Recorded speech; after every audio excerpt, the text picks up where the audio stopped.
the methods that you mention are necessary, but they're insufficient. We're not going to change the structures of the food system by voting with our fork. And the reason is very simple, because in many communities there are no polling stations.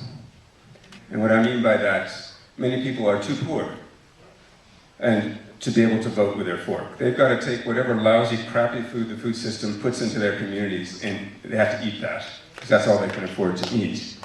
But those of us who can afford to eat by our values should do that. But know that that's not going to change the system in and of itself. I think that the only thing which is really going to change the system is the political will to change the rules and the institutions. In other words, to change the corporate food regime. Think about the corporate food regime as all the rules and all the institutions which govern our food system. So that would be the WTO, the World Bank, the USDA, the Farm Bill, and on, and into our academic institutions. To change that, to change all of that, takes tremendous political will. And that political will only comes about through social pressure. And social pressure comes about through social movements. And social movements have a wide array of tools which they can use. They can use boycotts, they can vote with their forks, they can do land invasions like the MST, they can take back land. They can walk to the sea and make salt, like Gandhi.